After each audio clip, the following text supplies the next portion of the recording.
सुदामा जी की इच्छाएं क्या है? क्या है? शून्य, जीरो। इसका अर्थ यह हुआ कि भगवान की भक्ति तो करो पर इच्छाएं शून्य रखो। क्यों? अब आप कहो कि हम भगवान से नहीं मांगे तो किससे मांगे? हाँ, अच्छा बताओ, क्या सुदामा ने भगवान से कुछ मांगा? जोर से मांगा? मांगा? सुदामा ने भगवान से कुछ मांगा? नहीं, मांगा नहीं। पर बिना मांगे भगवान ने दिया कि नहीं? बोलो।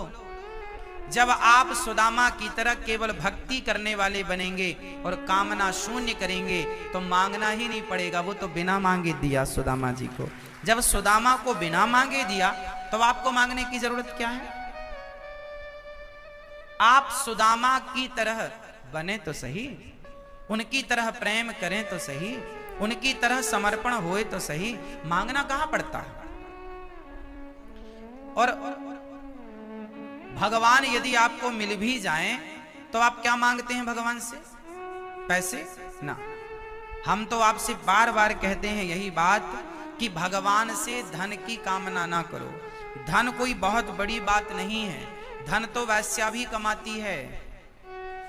भगवान से उनके चरणों की प्रीति मांगिए कि हे विधाता, हे श्याम सुंदर, आप कुछ देना ही चाहते हैं हमें तो अपने चरणों की प्रीति, चरणों का प्रेम दीजिए। मेरा मन एक क्षण के लिए हे नाथ आपको छोड़कर कहीं ना जाए। अच्छा, संसार का सुख मांग कर भी क्या पाओगे? आप लोगों के पास ऑलरेडी संसार का सारा सुख है, अब कमी नहीं है आपके पास। बताओ किस चीज की कमी है? क्या खाने को आपके घर में रोटी नहीं है? है? क्या पहनने को कपड़े नहीं है? है? क्या आपके पास चलने फिरने के लिए गाड़ी घोड़े की व्यवस्था नहीं है? है? रहने को घर नहीं है? क्या है? मतलब जो सामान्य जरूरतें हैं वो हम सबके पास हैं। रोटी, कपड़ा, मकान, शिक्षा, ऑलरेडी हमें सब कुछ मिला है। और इतना और भी मिल जाए, चलो और भी मिल जाए तो और भी पाकर करना क्या है? क्या करोगे? इसलिए इन इच्छाओं का कोई अंत ना होगा। इसलिए भगवान से ये वस्तुएं ना मांगो, भगवान से दौलत ना मांगो। भगवान से मीराबाई ने क्या कहा? पायो जी मैंने राम रतन धन पायो। हमारा धन तो राम ही सबसे बड़ा धन है। तो राम नाम की संपत्ति सबसे श्रेष्ठ है। मांगना है तो राम नाम की दौलत, राम नाम की संपत्ति मांगिए।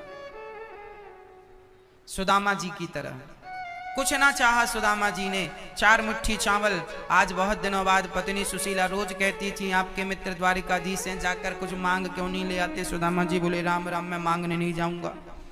अच्छा, एक बात, चलो दर्शन करने चले जाओ। सुदामा जी दर्शन के बहाने गए और सुदामा जी ने जाकर दर्शन किया भगवान का।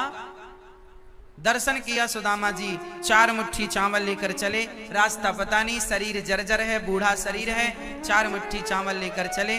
रास्ता पता नहीं। देखो, भगवान को पाने के संकल्प से चलना हमें पड़ता है। भगवान स्वयं कृपा करके मंजिल तक पहुंचा देते हैं। वो खुद पहुंचाएंगे, हम थोड़ी पहुंचेंगे। हम में इतनी सामर्थ्य नहीं कि हम कहीं पहुंच सकें। वो पहुंचाएंगे, वो जहां पहुंचाएंगे वहां पहुंच जाएंगे। इसलिए सुदामा जी चले। और जब सुदामा चले, मित्र की मित्रता श्याम प्यारे सखा, प्रीत कान्हा निभा लीजिए, द्वारिका में बुला लीजिए। बचपन का मित्र है, उसी से मिल आया। हे गोविंद। सुदामा खड़े इंतजार कर रहे और द्वारपाल जब गया भगवान से बोला, शीस पगा न झगा तन में, अहि जाने को आही बसे के ही ग्रामा। धोती फटी सी लटी दुपटी अरुपाए उपासन की नहीं सामा।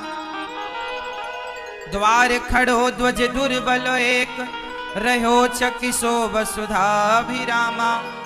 पूछत दीन दयाल को नाम बतावत आपन नाम सुदामा।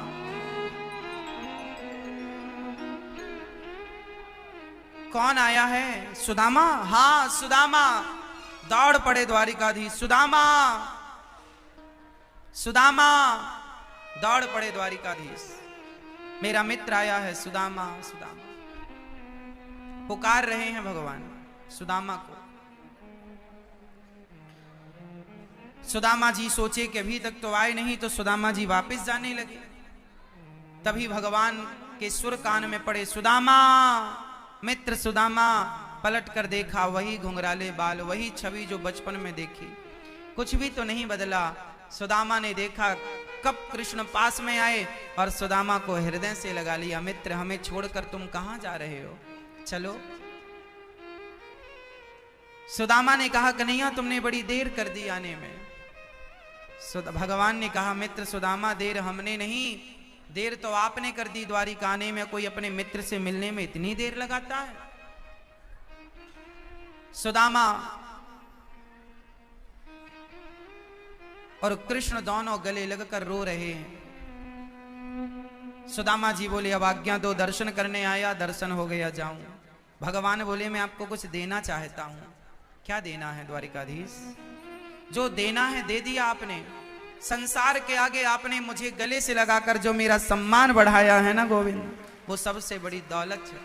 भगवान ले गए, अपने आसन पर बिठाए और सुदामा 4 मुट्ठी चावल लाए थे।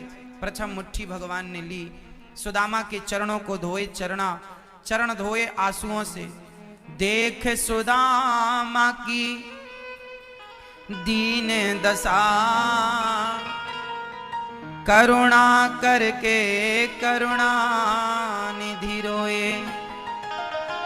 पानी परात को हाथ छुओ नहीं, नैनन के जल से पग धोए। भगवान नेत्रों के जल से सुदामा जी के चरण धो रहे हैं। मित्र मेरी भाभी ने क्या भेजा, छिपाने लगे। 4 मुट्ठी चावल भगवान ने दिया, सुदामा जी ने दिया। 4 में से 1 मुट्ठी चावल भगवान ने ग्रहण किया और दूसरी मुट्ठी खाने लगे तो रुक्मणी अम्बा ने हाथ पकड़ लिया। भगवान ने सब दे दिया। रुक्मणी जी ने कहा सब आप ले लेंगे, हमें प्रसादी क्या बचेगी, सब दे दिया। 1 मुट्ठी चावल खाते हैं, 1 मुट्ठी चावल के बल पर ना जाने कितने लोगों की संपदा सुदामा जी पर लुटा देते हैं। इतना सा लेकर इतना सारा देने की क्षमता केवल भगवान में है। इसलिए भगवान जब देते हैं ना, छप्पर फाड़ कर देते हैं। इसलिए भगवान के द्वार पर जाओ तो मांगने मत जाओ, उन मांगे से उतना ही मिलेगा जितना मांगोगे। सुदामा यदि मांगते भगवान से तो क्या इतना मांग लेते जितना भगवान ने बिना मांगे दिया? इसलिए मांगने से नुकसान अपना, अपन मांगेंगे थोड़ा और भगवान का मन हो कि भाई ज्यादा दें, इसलिए मांगो मत। सुदामा जी ने मांगा नहीं, अपनी हैसियत के अनुसार सुदामा जी ने दिया। सुदामा जी ने चावल दिए। भगवान ने सुदामा जी पर कृपा की। सुदामा जी जब घर गए, आज्ञा दो कन्हैया आप चलें, तो उनका नगर सोने से बना। सोने की थाल पर सुशीला मैया आरती लेकर आई और सुदामा जी का स्वागत किया। सुदामा जी बोली ये वैभव कहां से आया? बोले कृष्ण ने दिया। सुदामा जी बोले प्रभु इतना धन दिया है, कहीं मुझे अभिमान हो गया तो मैं प्रवेश नहीं करूंगा इस संपदा में। भगवान ने कहा ना, तुम्हें अभिमान कभी ना होगा। और सुदामा जी बड़े प्रेम से प्रवेश करते हैं।